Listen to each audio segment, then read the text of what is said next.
જૂનાગઢ જિલ્લાના વેરાવળ હાઈવે માળિયાહાટીના પાસે આવેલ ભંડુરી ગામ પાસે આજે સવારે 8 વાગ્યાના અરસામાં બે કાર વચ્ચે ભયંકર ટક્કર થઈ હતી, જેમાં પરીક્ષા આપવા જતા 5 વિદ્યાર્થીઓ સહિત કુલ 7 લોકોના મોત થયા હતા। બે કાર વચ્ચે ટક્કર થતાં એક કારમાં રહેલો ગેસનો બાટલો ફાટતા બાજુમાં રહેલા ઝૂંપડામાં પણ આગ લાગી હતી। હાઈવે પર વહેલી સવારે બે કારની ટક્કર થતાં સ્થાનિક લોકો દોડી આવ્યા હતા અને બચાવ કામગીરી સાથે પોલીસ અને 108ને જાણ કરી હતી।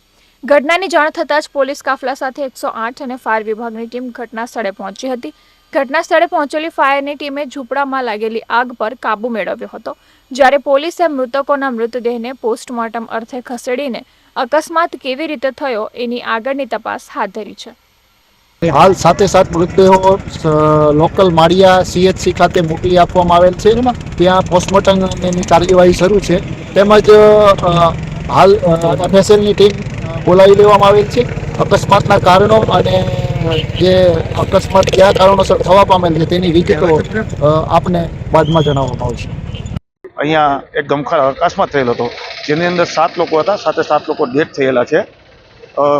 એમાં જેની ઓળખ કરતા 5 લોકો છે એ કેશોદની આજુબાજુના ગામના છે, અને જે સ્ટુડન્ટ છે જે ગળુ મુકામે પરીક્ષા ભરવા જતા હતા તે 5 લોકો એ છે, અને 2 જાનોડા ગામના છે, અને 7 લોકો ડેથ થયેલા છે, અને 7 લોકોને અત્યારે PM બધાને માળિયા મોકલેલા છે।